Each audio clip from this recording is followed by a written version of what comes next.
pour moi de faire court comme ça. On a l'impression d'être un peu dans les temps futurs. Vous savez, quand on était genre petite, dans les années 90, on s'imaginait l'an 2000 avec t'allais à l'école avec des voitures volantes et tout. Et ben voilà, on y est presque. Alors, je vois que sur le groupe, il y a des filles qui viennent déjà au cours sur Eshet Rahil et d'autres qui ne connaissent pas encore Eshet Rahil. Donc, je vais me permettre de faire une petite introduction de 10 minutes sur le texte de Eshet Rahil pour que tout le monde soit à peu près sur la même longueur d'onde. Et après, en fait, donc, je vous explique le principe, c'est qu'on étudie verset après verset, pasouk après pasouk. Chaque verset, en général, ça nous fait un cours à peu près d'1 heure, 1 heure et demie. Et aujourd'hui, je pense qu'on va aller directement au pasouk numéro 4, de façon à ce que celles qui font déjà la série régulièrement, eh bien, elles puissent prendre le train en route. D'accord ? Alors, le texte d'Eshet Rahil, il a été écrit par Shlomo Ameler. Il a une origine qui est plus antérieure à celle-là, puisque, en fait, le Midrash nous dit que lorsque Abraham a enterré sa femme Sarah, eh bien, il a eu une sorte de prophétie, une sorte d'inspiration divine. Et l'espède, l'oraison funèbre qui est sortie, eh bien, de façon naturelle, c'est le texte de Eshet Rahil. D'accord ? Et en fait, Shlomo Ameler, le roi Salomon, donc on qualifie comme étant le plus sage, le plus intelligent de tous les hommes, eh bien, il a intégré le texte de Eshet Rahil dans son livre des Mishlei. Et en fait, le texte de Eshet Rahil, il a de ça de très, très, très particulier, qu'en fait, il vient et il décrit dans sa profondeur la quintessence de la femme juive. Celles qui viennent régulièrement au cours, lorsque on a expliqué un petit peu l'essence de la femme juive, en fait, on a expliqué qu'il y a une différence fondamentale entre l'homme et la femme. L'homme, pour pouvoir se réaliser, pour pouvoir s'enrichir, il a besoin de sortir à l'extérieur. Alors en ce moment, c'est un peu paradoxal. Ils vivent un peu ce qu'on vit tout en ce moment. Mais ils ont besoin de sortir pour étudier la Torah et que la Torah, en fait, elle s'intègre petit à petit dans leur disque dur interne, de façon à ce que ça change leurs réflexes, à ce que ça les raffine, à ce que ça les rende meilleurs. C'est tout le travail du masculin. Or, la femme, c'est pas du tout ça son travail. Pourquoi ? Parce qu'en fait, nous dit le Maharal que la femme, elle n'a pas besoin d'aller chercher la Torah à l'extérieur. La Torah, elle est déjà intégralement à l'intérieur d'elle-même. C'est pour ça qu'une femme, elle n'a pas besoin de sortir à l'extérieur, d'aller étudier la Gemara, d'aller étudier de façon tellement poussée. Il suffit tout simplement qu'elle se recentre sur ce qu'elle est pour pouvoir en fait redécouvrir la Torah qui est à l'intérieur d'elle. Et je vais vous donner une preuve de ça. Que lorsque vous allez à un cours de Torah, donné par une femme ou donné par un homme, ça ne change rien. Vous allez toujours avoir le même réflexe à la fin. Vous allez sortir, vous allez dire, dans le fond, je le savais. Dans le fond, je le savais. C'est juste qu'il y a plein d'obstacles, il y a plein de mauvaises ondes et d'idées qui sont complètement contradictoires à la Torah, à laquelle on est exposé du matin jusqu'au soir. Mais dans le fond, j'avais une claire conscience de tout ce qui a été dit dans ce cours de Torah. Alors, quand j'avais lancé il y a 3-4 ans, le premier shiur sur Eshet Rahil, je m'étais amusée à faire une sorte de sondage sur Facebook en demandant, pour vous, c'est qui la Eshet Rahil ? Et en fait, j'avais mis comme ça des réponses déjà toutes prêtes. Alors, c'était la mère de famille sereine qui s'épanouit à travers son rôle de femme intérieure. Il y a intérêt à ce qu'on le fasse en ce moment, de s'épanouir à travers notre rôle de femme d'intérieur. La femme hyperactive qui sait faire 10 choses à la fois et qui a toujours la pêche. La femme traditionnelle qui ressemblerait à ma grand-mère, mais surtout pas à moi. Et la femme d'action sûre d'elle-même qui ne se laisse pas dicter ce qu'elle doit faire. Et c'était hyper intéressant parce qu'en fait, les réponses, elles ont fusé dans tous les sens. C'est un peu de A, mais un mix de B, un peu de C, un peu de D. Bref, il n'y avait pas une échelle dans l'inconscient féminin, mais il y avait apparemment une infinité de modèles qu'on avait inconsciemment à l'intérieur de nous, à laquelle, finalement, on voulait aspirer. Parce que quand on dit la Eshet Raïl, eh bien, dans le fond, qu'est-ce qu'on nous demande? On nous demande, c'est quoi pour toi la femme idéale? Et alors là, écoutez bien, parce que le sondage, il a été encore beaucoup plus intéressant que ça. C'est ce qui m'a, mais quand je vous dis amusé, mais vraiment éclaté, c'est que toutes les femmes, en fait, elles ont répondu. Quand je vous dis exactement le contraire de ce qu'elles étaient. C'était incroyable. Ça veut dire que quoi? C'est-à-dire que pour les mères au foyer, c'était une super femme active qui bossait. Pour celles qui doutaient d'elles-mêmes, c'était la femme hyper sûre d'elle-même. Pour les femmes modernes, c'était la femme traditionnelle. En vérité, on est tiraillé par un idéal qui est systématiquement le contraire de ce qu'on est. Et ça, en fait, c'est la culpabilité féminine à laquelle Shlomo Ameler, dans son texte de Eshet Raïl, il vient et il pulvérise. Il dit cette croyance de croire que la Eshet Raïl, c'est une femme qui n'est pas toi et qui est le contraire de toi, eh bien dans le texte de Eshet Raïl, je vais pulvériser cette croyance. Parce que tu vas voir que verset après verset, je vais te décrire qui? Je vais te décrire toi. Je vais te décrire tous les outils qu'Akadosh Baruch Hu, il a mis à l'intérieur de toi et je t'invite à utiliser ces outils jour après jour pour découvrir la meilleure version de toi-même qu'Akadosh Baruch Hu, il a enfouie à l'intérieur de toi. Donc, qui est la Eshet Raïl? La Eshet Raïl, c'est nous et c'est chacune d'entre nous. Dès lors qu'on essaye justement de faire de notre mieux. Je n'ai pas dit dès lors que l'on réussit à faire de son mieux. Je n'ai jamais dit ça. Dès lors que l'on essaye de faire son mieux, alors à ce moment-là, lorsqu'on vise cet idéal, on vise cette Eshet Raïl, on vise cette version de nous-mêmes, eh bien déjà, on est une Eshet Raïl. Et surtout, ce qu'il faut retenir, et ce que vient nous dire Shlomo Ameler, c'est qu'il n'y a pas une Eshet Raïl, mais il y a autant d'Eshet Raïl que de femmes juives sur terre. C'est clair?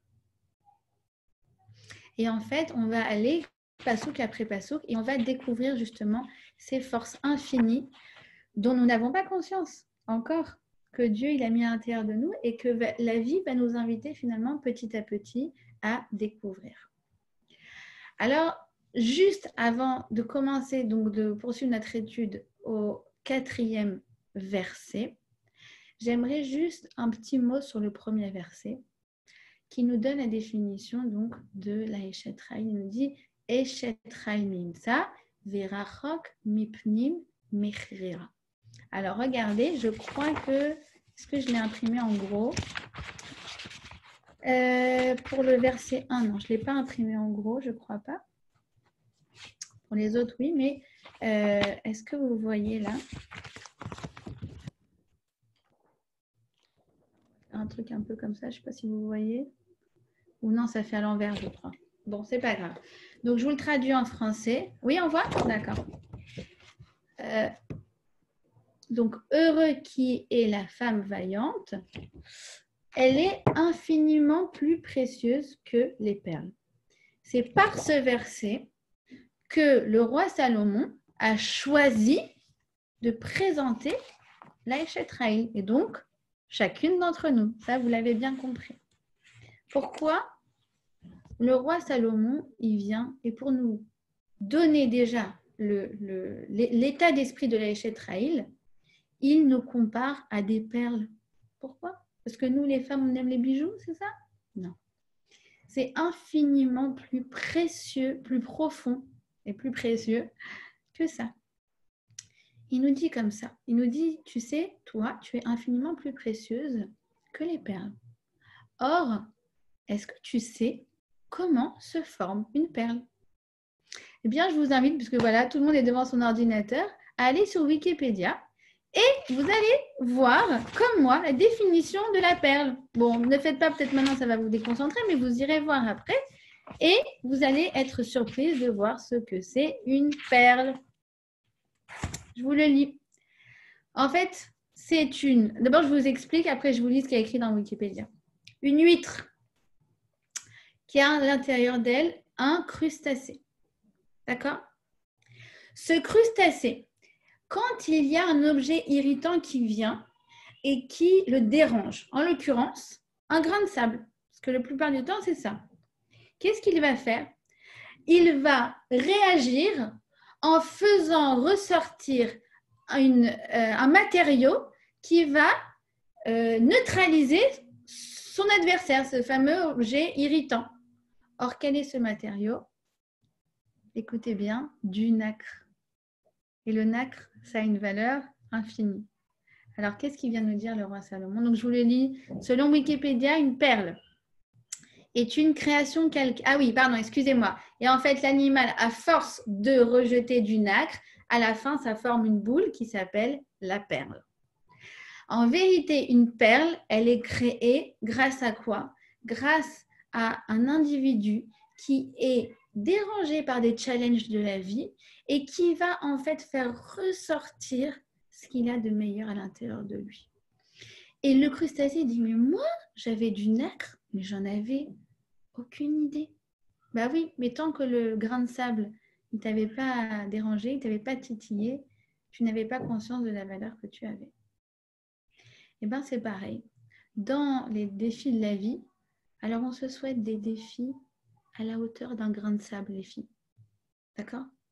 Mais c'est vrai qu'on ne peut pas se réaliser sans ces petits défis quotidiens. Sinon, on ne se rend pas compte de la valeur que l'on a. Et je ne me rendais pas compte qu'après 10 jours de confinement, finalement, j'avais autant de patience. Je ne me rendais pas compte que dans une telle situation, j'étais capable d'occuper mes enfants et d'être un peu créative. Hystérique aussi, hein, mais c'est normal, on a le droit. Moi, je dis au moins 10 minutes par jour. Hystérie, voilà, c'est bon, comme ça, c'est réglé, on ne se culpabilise pas par rapport à ça. Mais je n'en avais aucune conscience. Je n'en avais pas conscience. Et sans ces grains de sable, on ne peut pas en avoir conscience. C'est ce qu'il vient nous dire Shlomo Ameler. Alors, il vient nous dire, tu sais, la vie, elle est pleine de surprises. Et ça, en ce moment, oh mon Dieu, combien on le vit. S'il y a 3 semaines, on nous avait dit qu'on allait être 1 milliard de personnes confinées chez nous, on n'aurait pas cru. La vie est pleine de surprises. Mais ces surprises et ces défis, ils sont là pour faire ressortir le meilleur de toi. D'accord ? Je vous le lis parce que je vous ai promis de le lire. Donc, selon Wikipédia, une perle est une création calcaire fabriquée par les huîtres perlières. Quand un objet irritant passe à l'intérieur de la coquille, l'animal réagit en entourant l'objet d'une couche de carbonate de calcium. Ce mélange est appelé du nacre. D'accord ? Donc, après cette introduction, on va pouvoir donc se plonger un petit peu dans le texte de Eshet Raïl. Après, vous m'écrirez, comme je ne peux pas vous écouter, vous m'écrirez, je vais commencer par le verset numéro 4, pour celles qui ont l'habitude de venir au cours. Si finalement vous souhaitez qu'on reprenne après le premier verset, moi, il n'y a aucun problème, je suis flexible.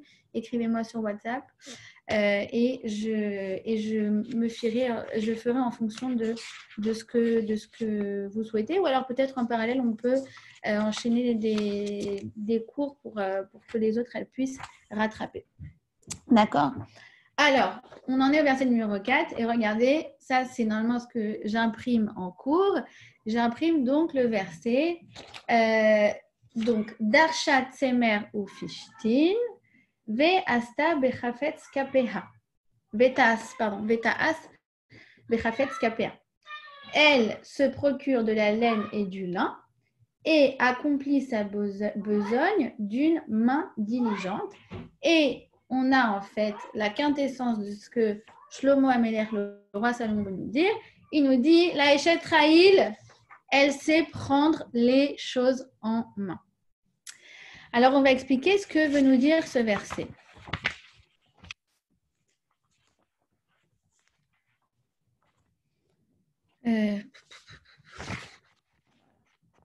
Ok. Alors, Darshat Semer ou Fishtin. Elle va et elle cherche de la laine et du lin. Et imaginons que je viens et que je vous dis, je vois vos enfants, ils sont habillés très joliment. Et là, voilà, je vois Géna là.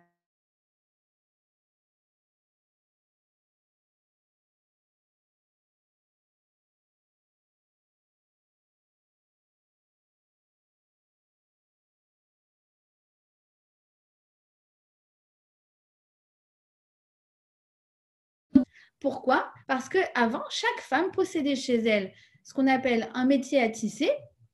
Et dès qu'elles avaient un peu de temps libre, eh bien, elles s'asseyaient et elles se mettaient à tisser. Et c'est comme ça que la famille était habillée. Sinon, il n'y avait pas, concrètement, il n'y avait pas de vêtements pour les membres de la famille. Ils n'auraient pas de quoi se vêtir. D'accord? Or, le Talmud y vient. Et il nous dit, d'abord avant ça, excusez-moi, le terme de darsha qu'on a dit, donc elle va chercher de la laine et du lin, eh bien c'est un terme qui est assez rare dans le Tanakh.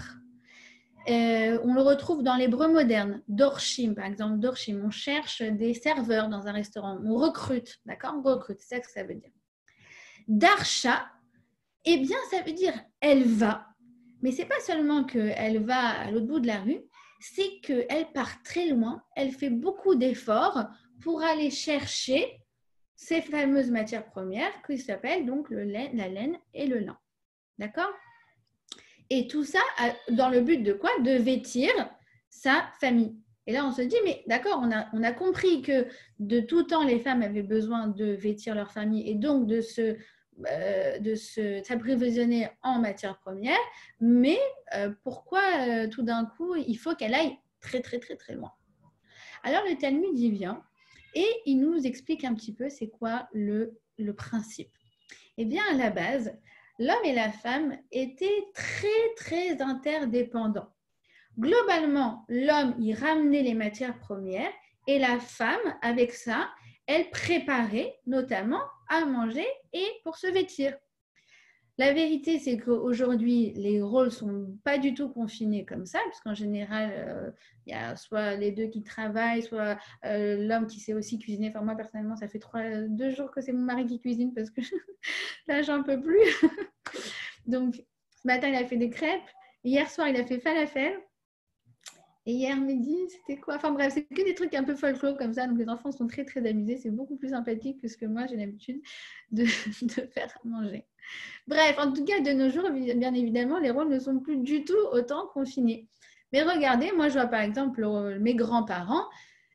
Concrètement, si ma grand-mère avait dit aujourd'hui, j'ai pas la force, je ne fais pas à manger, il n'y aurait pas eu à manger. Ils ne savaient pas, concrètement, je ne sais pas s'ils savaient ouvrir le gaz pour pouvoir se faire chauffer des pâtes. Et à l'inverse, si mon grand-père avait dit cette semaine, je ne peux pas aller travailler, je vois très mal ma grand-mère sortir de chez elle pour aller vendre quoi que ce soit. D'accord?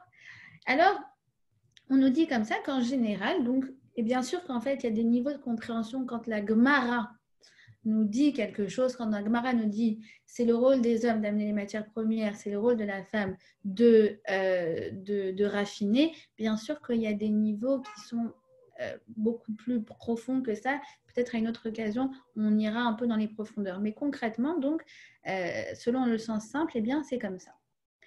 Or, si l'homme eh bien, n'avait pas ramené les matières premières, la femme n'avait pas besoin de tricoter. Or là, Shlomo Amelech, il nous dit, mais tu sais, dans un cas comme ça, qu'est-ce qu'elle aurait fait la femme? Darshat, c'est mère ou Fishtin.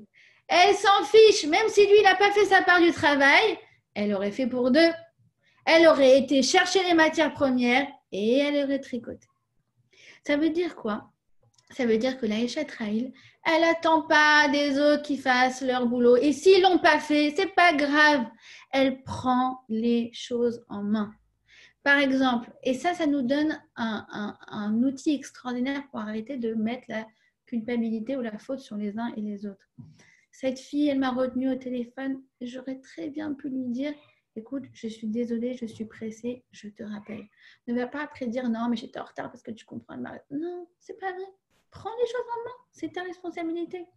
À l'école, ça se passe pas bien parce que tel prof, elle leur fait pas assez de devoirs ou elle check pas les devoirs ou voilà. Eh ben, c'est pas grave.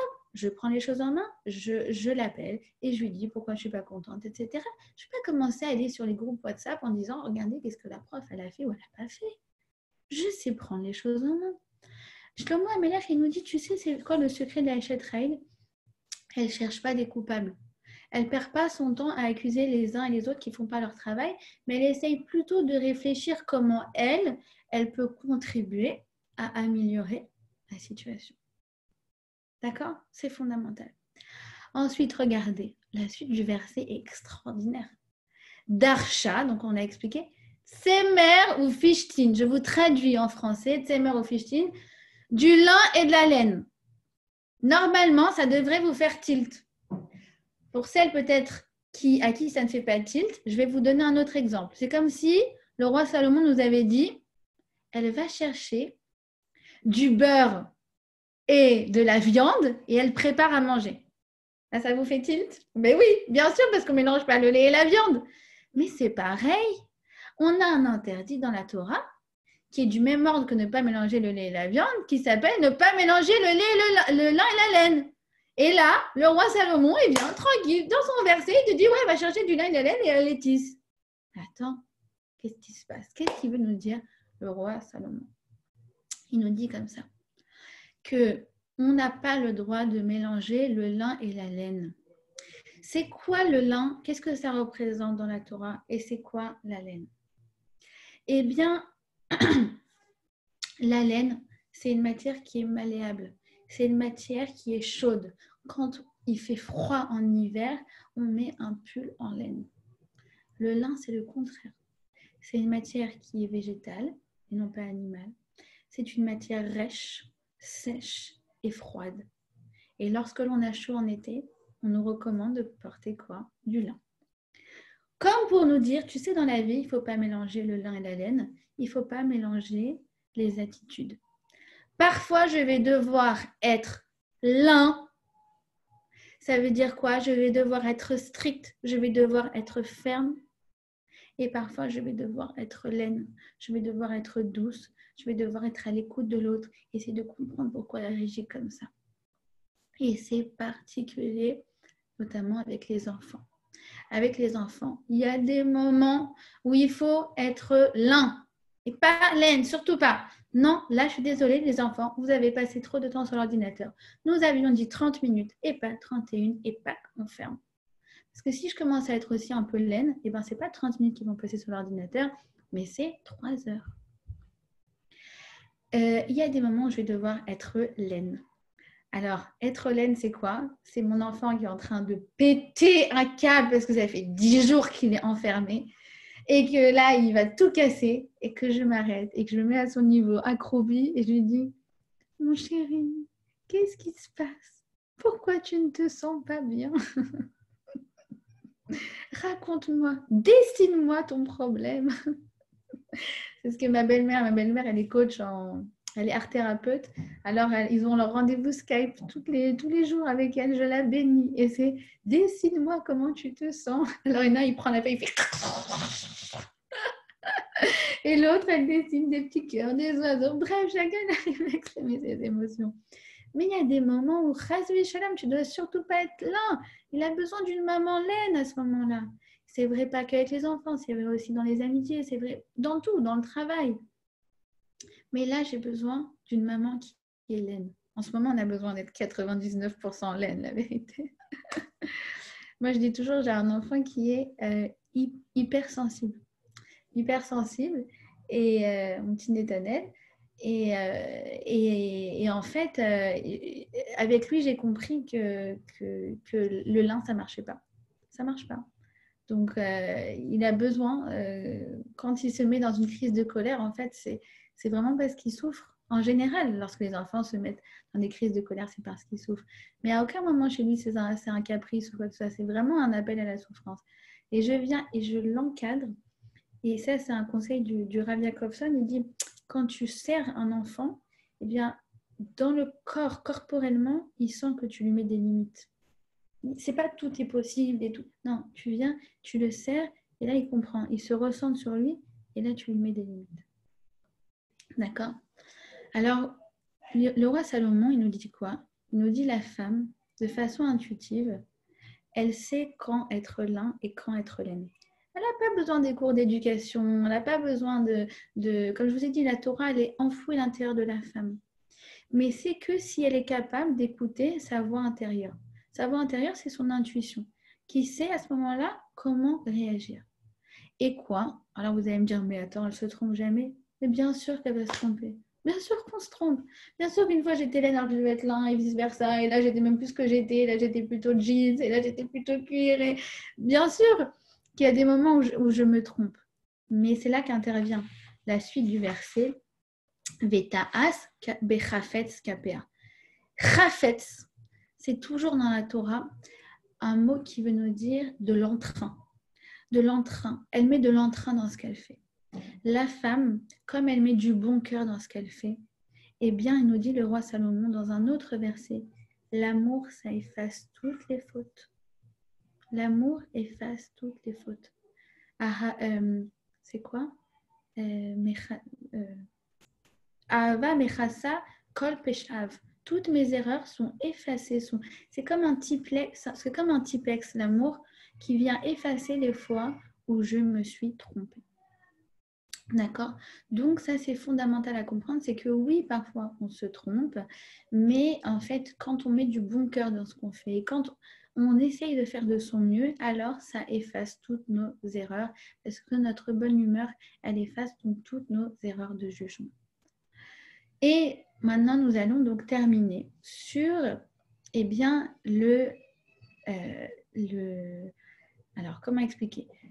Derrière chaque verset de Eshet Raïl, eh bien, le roi Salomon, en fait, nous décrit une femme du Tanakh.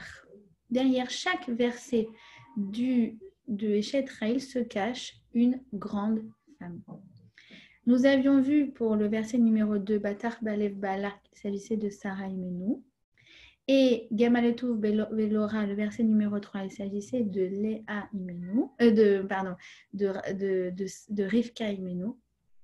Et vient le 4e verset, Darshat Semer ou Fishtin, qui se cache derrière, j'ai nommé notre matriarche, Léa. Léa, elle est Darshat Semer ou Fishtin. Ça veut dire quoi qu'elle est Darshat Semer ou Fishtin? Sont mes notes. Je ne sais pas. C'est pas grave. Pas besoin de notes.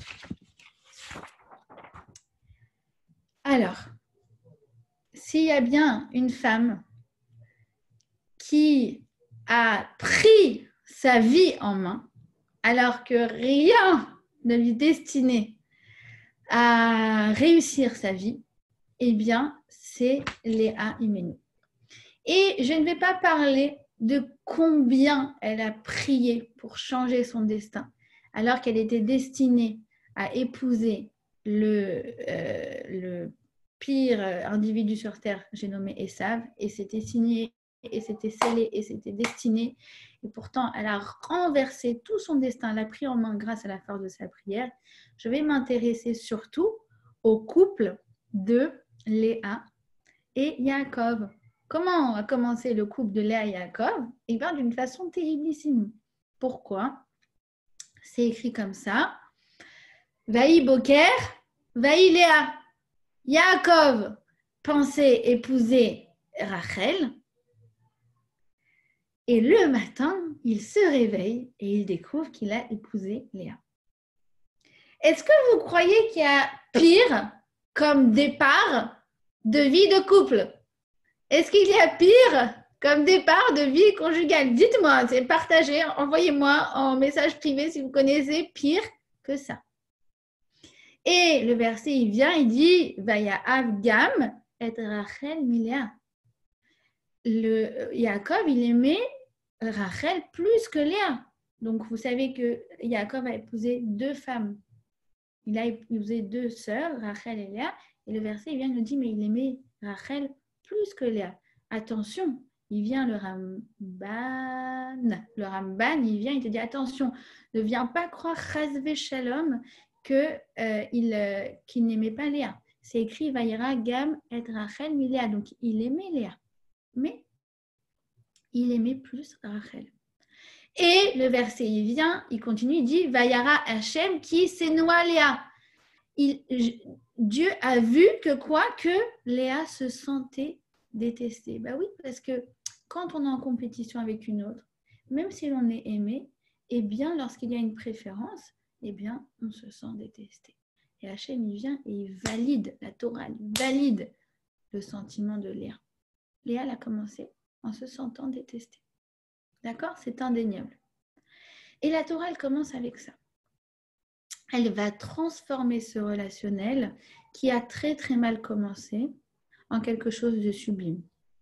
D'abord, première naissance, celle de Réhouven, eh bien, pas terrible, parce qu'elle commence en disant je l'ai nommé Réhouven, non, on lui dit Mazal Tov. Ah oui, je l'ai nommé Réhouven parce que Kira Hachem est Béoni. Bah oui, parce que Hachem, il a vu que j'étais très malheureuse. Ah, ok. On continue avec Shimon.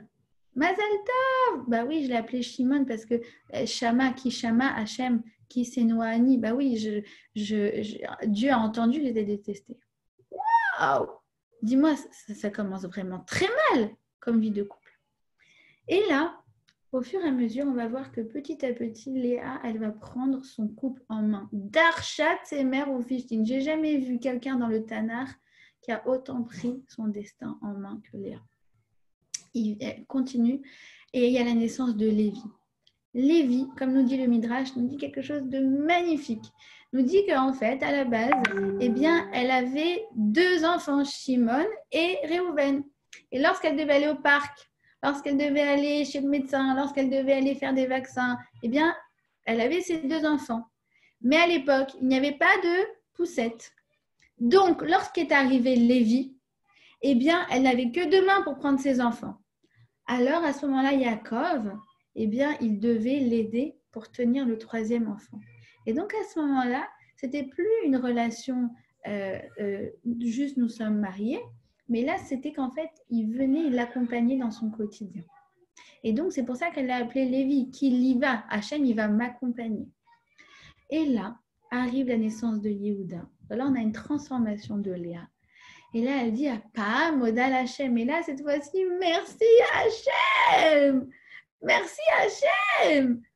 Quoi? Mais parce que je te rends compte, j'ai eu un 4e enfant d'une tzaddik. Et notre relation, elle avance. Le Midrash, il nous dit que jamais personne n'a remercié Léa, n'a remercié Hachem comme Léa a remercié Hachem au moment où elle a eu Yehuda. C'est très, très puissant. Arrive ensuite la naissance. Arrive un moment extraordinaire où Léa, elle n'avait pas en fait prévu de dormir avec Yaakov cette nuit-là, mais elle va en fait s'arranger pour que finalement Yaakov dorme avec elle dans la tente. Et elle vient, et c'est écrit Vatetse Léa, elle vient à sa rencontre. C'est un peu comme si aujourd'hui une femme, elle vient chercher son mari en sortant du travail. Elle dit, je suis venue te faire une surprise. Elle vient, elle va le chercher, Vatetse Léa. Elle sort, elle lui dit, cette nuit, tu vas dormir avec moi. Donc, elle prend les devants. Et à ce moment-là, donc, elle va enfanter, elle va concevoir cette nuit même, et elle va enfanter de qui? De Issachar.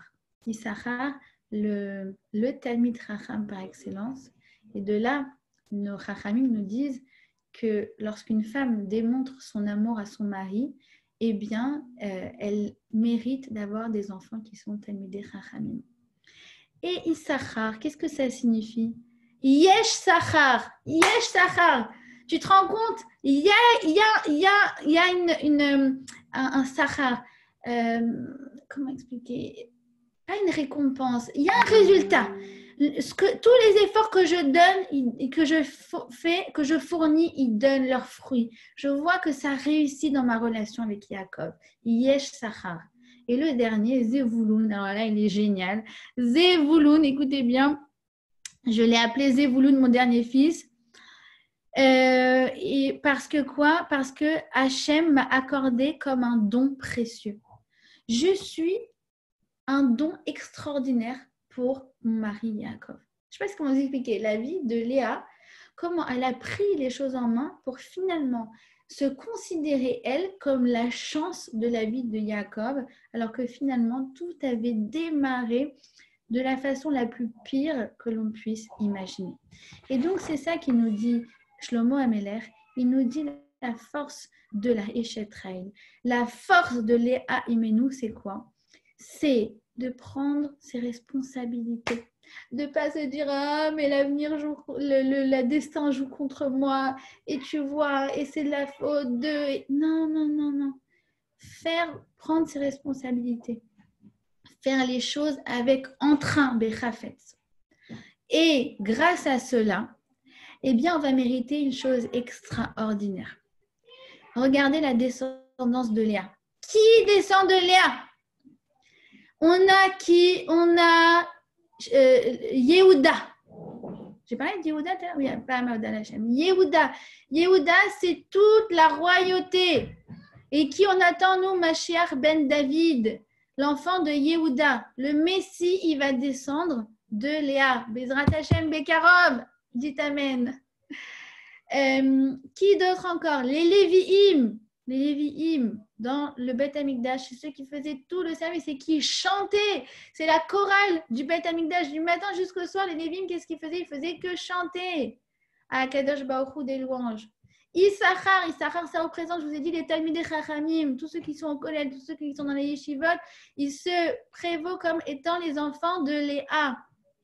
Et les Kohanim, tous ceux-là sont des enfants de Léa. Alors en fait, Shlomo Ameler, il nous dit, tu vois, quand toi tu prends tes responsabilités, tu mérites que ta descendance et tous les gens autour de toi, eh bien eux aussi, ils veulent des responsabilités. Puisqu'en fait, elle a enfanté tous les grands leaders de notre peuple, tous ceux qui prennent des responsabilités au sein du clan Israël, au sein du peuple juif. Alors, Bezrat Hashem, que nous ayons le mérite d'avoir le niveau de Léa, d'avoir le niveau de cette Eshet Raïl, de prendre notre destin en main et que par ce mérite-là, que la Kadosh Baruch Hu récompense et nous donne la satisfaction de voir le fruit de tous les efforts que l'on a fournis et que Bezrat Hashem, donc, nous continuons d'aimer et d'affectionner toutes les belles choses de notre clan Israël. Je vous souhaite une bonne journée. J'espère que ça vous a donné de la pêche. Moi, personnellement, oui, ça m'en a donné de vous revoir comme ça. Et j'espère, Bezrat Hashem,